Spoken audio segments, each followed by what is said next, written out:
রব্বুল আলামিনের হাবিব জনাব মুহাম্মদুর রাসূলুল্লাহ সাল্লাল্লাহু আলাইহি ওয়াসাল্লাম বলেছেন, কিয়ামতের ময়দানে আল্লাহর কসম করে বলছি, সেদিন জাহান্নামীদের ভীষণ কষ্ট হবে আর জান্নাতীদের জন্য অত্যন্ত আসান হবে, অবস্থাটা খুবই আরামের হবে।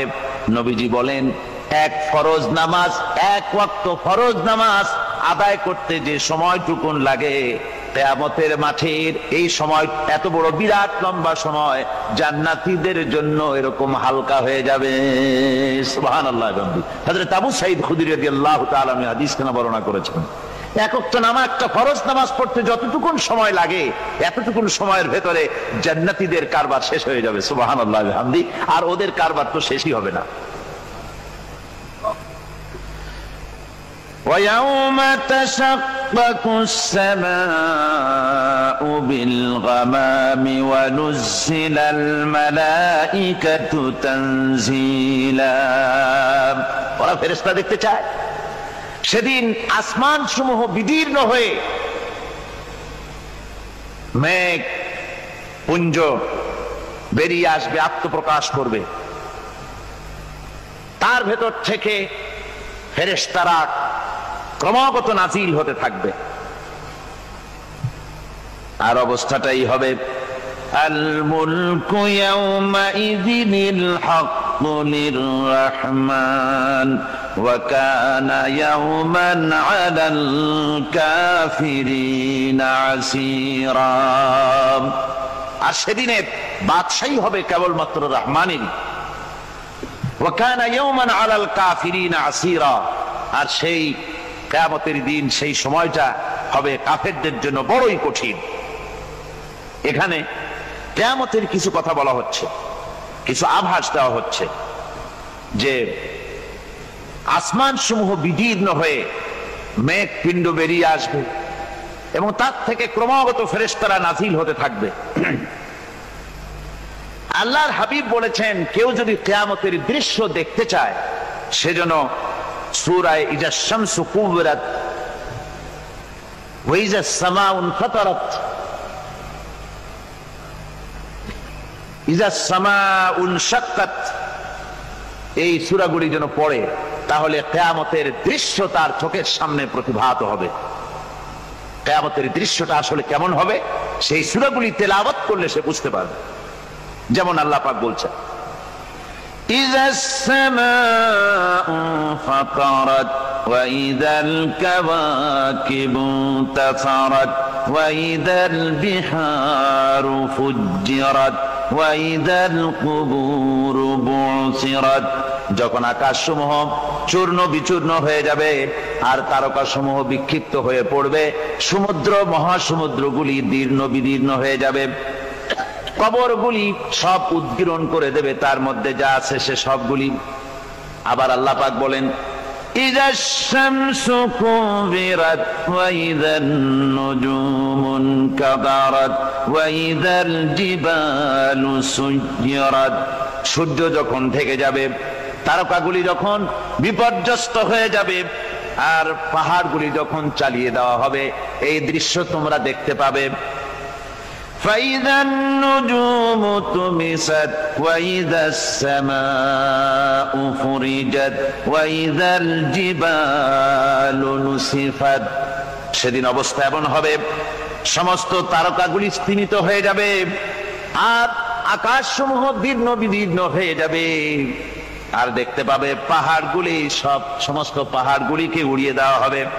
আবার অবস্থা আরো কি হবে, فإذا برق البصر وخسف القمر وجمع الشمس والقمر। যখন চক্ষু বিস্ফারিত হয়ে যাবে মানুষের, চাঁদ আর সূর্য নিষ্প্রভ হয়ে যাবে, সব একাকার হয়ে যাবে, চন্দ্র এবং সূর্য তার অস্তিত্বকে হারিয়ে ফেলবে। শুধু তাই নয়, ওয়াহুমিলাতিল আরদু ওয়াল জিবালু ফাদুক্কাতা দাক্কাতাও ওয়াহিদা। জমিন ও পাহাড়গুলির মধ্যে সংঘর্ষ লাগিয়ে দেওয়া হবে আর তা এক ধাক্কায় জমিন এবং সমস্ত পাহাড়গুলি চূর্ণ বিচূর্ণ হয়ে যাবে। সুবহানাল্লাহ ওয়া বিহামদিহি। আল্লাহ রাব্বুল আলামিন বলছেন, এইভাবে করে কিয়ামতের দৃশ্য, বিভীষিকাময় দৃশ্য তোমরা দেখতে পাবে। আর সেদিনের রাজত্বটা কার হবে? আল মুলকু ইয়াউমাইযিনিল হাক্কু লির-রাহমান। সেদিনের রাজত্ব হবে কেবলমাত্র রহমানের। অর্থাৎ যেসব কৃত্রিম বাদশাহী দেখে তোমাদের চোখে ধাঁধা লেগে গিয়েছে, তোমাদেরকে দুনিয়ার বাদশাহী দেখে তোমরা ধোঁকায় পড়ে গিয়েছো, এসব বাদশাহী কিছুই টিকবে না সেদিন। সেদিন শুধু বাদশাহী থাকবে একমাত্র আল্লাহ পাকের। কার থাকবে বাদশাহী? যারা বলেন কার? আল্লাহ রাব্বুল আলামিন যখন কিছুই থাকবে না ঘোষণা করবেন লিমানিল মুলকুল ইয়াউম লিল্লাহিল ওয়াহিদুল কাহ্হার। আজকে কার রাজত্ব? চারিদিক থেকে আওয়াজ আসতে থাকবে, পরাক্রমশালী আল্লাহ রাব্বুল আলামিনের রাজত্ব আর কারো নয়।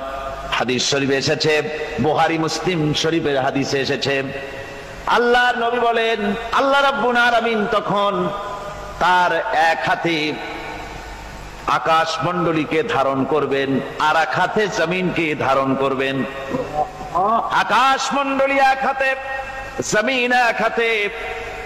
এভাবে আল্লাহ রাব্বুল আলামিন বলবেন আইনাল জাব্বারুন আইনাল মুতাকাব্বিরুন। কোথায় সেই স্বৈরাচারীরা? কোথায় সেই দুর্বিনীত অহংকারী স্বৈরাচার যারা আমার জমিনের উপরে, আমার মানুষের উপরে রাজত্ব চালিয়েছে? তারা আজকে কোথায়? কোথায় সেই অহংকারীরা? আল্লাহ পাক সেদিন যে বলবেন, সেদিন তো বলবেন, কিন্তু দুনিয়ার মাঝেও স্বৈরাচার যারা, অহংকারী যারা, তাদের শাস্তি পৃথিবীর বুকেও দেন, আর সেদিন তো দিবেনি। কত স্বৈরাচার আমরা দেখলাম, কত অহংকারী দেখলাম, যাদের তর্জনী হেননে লক্ষ কোটি কোটি মানুষ উঠতো আর বসতো। তাদের জিল্লাতির সঙ্গে আল্লাহ রাব্বুল আলামিন কতজনকে বিদায় করে দিলেন। ফুলের মালা নিয়ে কুলাতে পারে নাই, পা থেকে শুরু করে গলা পর্যন্ত ফুলের মালা দিয়া ডুবাই দিল ভক্তরা। আবার আল্লাহ রাব্বুল আলামিন এমন শাস্তি দিলেন, ফুলের মালার পরিবর্তে জুতার মালা নিয়ে জেলের মধ্যে ঢুকাইয়া দিলেন। ঠিক কিনা গণ? অহংকারী আর স্বৈরাচার যারা হয়, আল্লাহ পাক এভাবে তাদের দৃষ্টান্ত দেখিয়ে দেন। আমরা কত দেখলাম, 9 বছরের রাজা 10 বছরের সাজা। পৃথিবীর মুখে যারা অহংকার করে, যারা স্বৈরাচার হয়, আল্লাহর আইনকে যারা বৃদ্ধাঙ্গুষ্টি প্রদর্শন করে, আল্লাহ পাক তাদের জমিনেও দেখান। এখানে চূড়ান্ত ফয়সালা আল্লাহ করেন না, আসল ফয়সালার জায়গা তো আছেই, তবে এখানে নমুনা দেখায় দেন। কিন্তু মুশকিল হচ্ছে, ইতিহাসের সবচাইতে বড় শিক্ষা হলো ইতিহাস থেকে মানুষেরা শিক্ষা গ্রহণ করে না। একজনে যে কাম করে বিপদে পড়ে, আর একজন এসে আবার সেই পথেই অগ্রসর হয়, নিশ্চিত মৃত্যুর পথে। আমার বন্ধুগণ, আল্লাহ পাক বলছেন সেই দিন আমার রাজত্ব হবে, আর কারো রাজত্ব হবে না। ওয়াকানা ইয়াওমান আলাল কাফিরিনা আসীরা। আর ওই দিনটা, ওই কিয়ামতের দিন হবে কাফেরদের জন্য সবচাইতে কঠিন। সবচাইতে কঠিন হবে কাদের জন্য? কাফেরদের জন্য। কাফের কারা? কাফের হচ্ছে তারা যারা নাকি আল্লাহর আইনকে অস্বীকার করেছে, আল্লাহকে অস্বীকার করেছে, আল্লাহর আইনকে অস্বীকার করেছে। ওরা কি? কাফের। কুফর শব্দের অর্থ হচ্ছে গোপন করা। এই জন্য অন্ধকার রাতকে আরবিতে কাফের বলা হয়েছে, অর্থাৎ যা সব জিনিসকে অন্ধকার দিয়ে ঢেকে দেয়। তো কুফর হচ্ছে সেই জিনিস যা মহাসত্যকে ঢেকে দেয়, সত্যকে, মহাসত্যকে ঢেকে দেয় যেই জিনিস, সেটাকে কুফর বলা হয়। আর এই কাফের অন্ধকারে ঘুরে মরে, সে কোন আলোর খোঁজ পায় না। আল্লাহ রাব্বুল আলামিন বলেন, কাফেরদের কথা এখন শোনাচ্ছেন আল্লাহ পাক, ওয়াল্লাযীনা কাফারু আউলিয়াউহুমুত তাগুতু ইউখরিজুনাহুম মিনান নূরি ইলাজ যুলুমাত। যারা কাফের, যারা কুফরি অবলম্বন করেছে, তাদের সাহায্যকারী আর পৃষ্ঠপোষক হচ্ছে তাগুত। তাগুত বলা হয় সেই শক্তিকে যে শক্তি শুধু নিজেই আল্লাহর আইন অমান্য করে বসে থাকে না, বরং অন্যদেরকেও আল্লাহর আইন অমান্য করতে বাধ্য করে। ওদেরকে আরবিতে কি বলা হয়? তাগুত বলা হয়। আর এই তাগুতি শক্তি,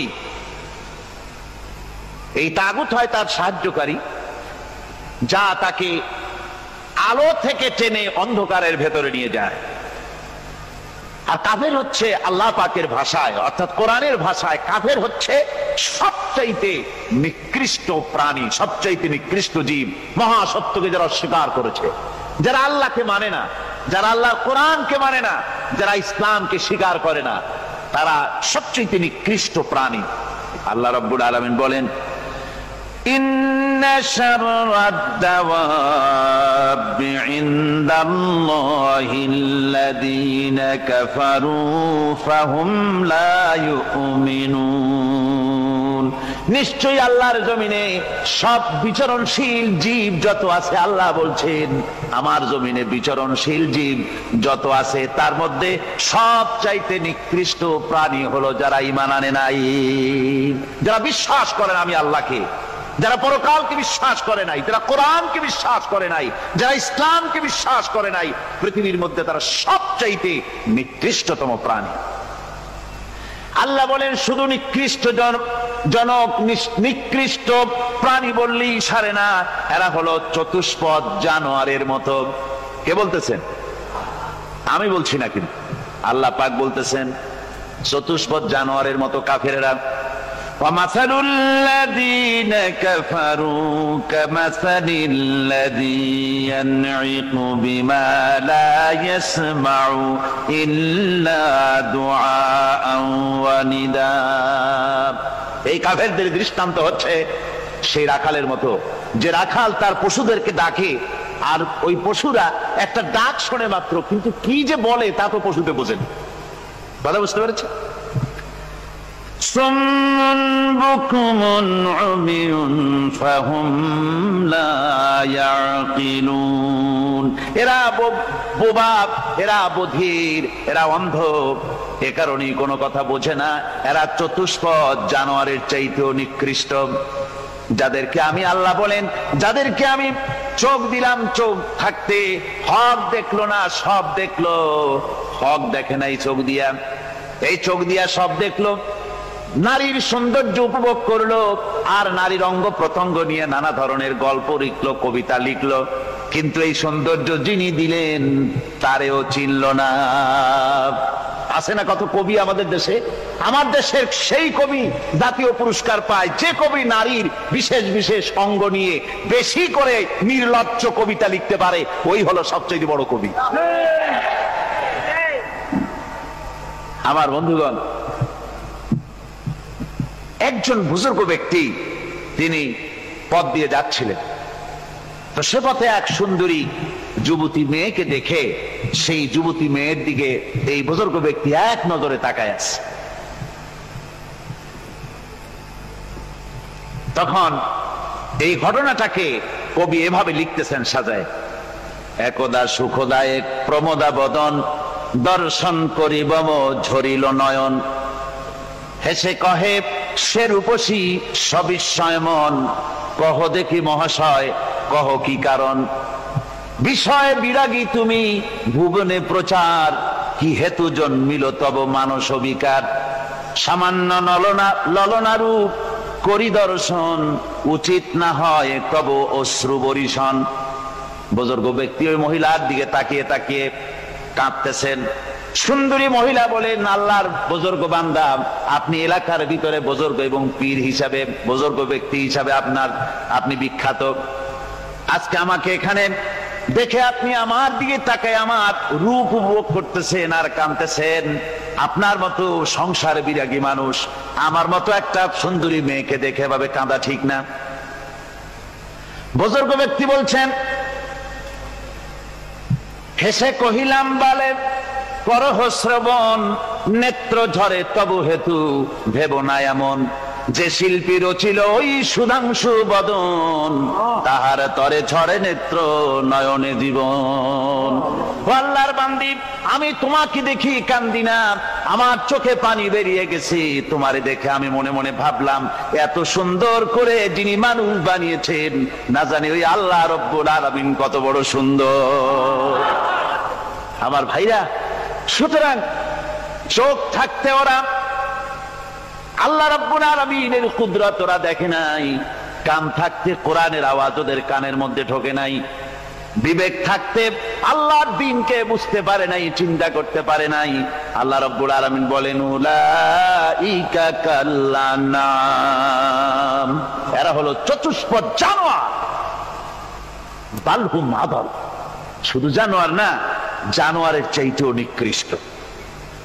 এমনই জানোয়ার, আল্লাহ বলেন শুধু জানোয়ার না, জানোয়ারের মতো শুধু খায় জনমের মতো। ওয়াল্লাযীনা কাফারু ইয়াতামাত্তাউনা ওয়া ইয়াকুলুনা কামা তাকুলুল আনআম। এই কাফেরগুলির কাম শুধু ফুর্তি করা, গান বাজনা, নাটক, গল্প, এই সব কাজ তাদের। নামাজ নাই, রোজা নাই, আল্লাহর চিন্তা নাই, তাহাজ্জুদ নাই, পরহেজগারি নাই, শুধু গান আর নাচ। দেখেন না ফুর্তি। এই যে 1 জানুয়ারি রাত 12টার সময় আমার ঘুম ভেঙে গেল, এই যেখানে আমি ছিলাম, বিকট আওয়াজ। আমি মনে করলাম পাশের বাড়ি বুঝি ডাকাত পড়ছে। পরে বাড়িওয়ালা আমাকে বললেন যে ডাকাত না, বোধহয় এই নিউ ইয়ার সেলিব্রেট হচ্ছে, নতুন বৎসর উদযাপন হচ্ছে, বোমা দিয়ে শহরবাসীর আরামের ঘুম হারাম করে এগুলি করা হচ্ছে। এ তো গেল 1 জানুয়ারি। আর যখন আমাদের নিজেরটা যখন আসে, অর্থাৎ 1 বৈশাখ, তখন দেখছেন অবস্থা 1 বৈশাখে।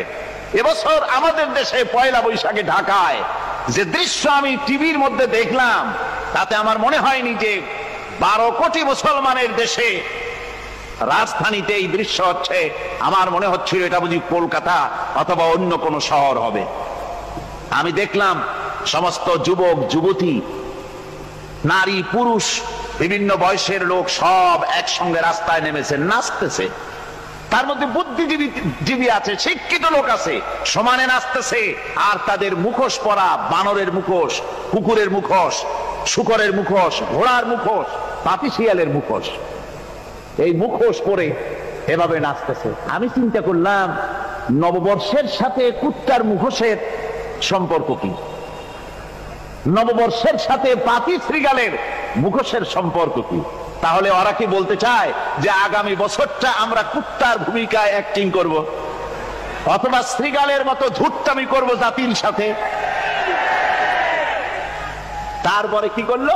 সকাল বেলায় যুবক যুবতী 1 বৈশাখ সূর্য উদয়ের আগে রমনা লেকের পাড়ে গিয়ে সব দাঁড়িয়েছে বাসন্তী রঙের শাড়ি পরে। তারপরে সেখানে দাঁড়িয়ে সূর্য উদয়ের পানে তাকিয়ে সকাল বেলায় ভাবে করজোর করে বলছে, এসো হে নববৈশাখ স্বাগতম হে।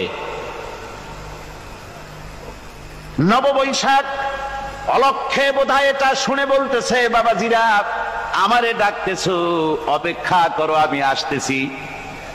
আমারে ডাকতেছো, আমি আসতেছি, কোমরে গামছা বেঁধে আসতেছি, 225 মাইল স্পিডে আসতেছি, 30 ফুট উঁচু জলোচ্ছ্বাস নিয়ে আসতেছি, নববৈশাখের মজা সাত চাকায়। আমার ভাইরা, মুসলমান নববর্ষ উদযাপনের সাথে মুসলমানের কিসের সম্পর্ক? মুসলমান যদি এই দিন উদযাপনই করে, তাহলে তাকে করতে হবে ফজরের নামাজ পড়বে। মুসলমান নববর্ষ উদযাপন করবে,